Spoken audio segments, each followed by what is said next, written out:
রাষ্ট্রভাষা বাংলা চাই। ঠিক এইভাবে স্লোগান দিয়ে 1952 সালের 21শে ফেব্রুয়ারি আমাদের মাতৃভাষা বাংলাকে স্বীকৃতি দেওয়া হয়। আলিসা, ভাষা আন্দোলন কত সালে?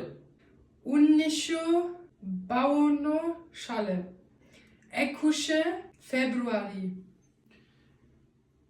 আমাদের কপালটা খুবই খারাপ।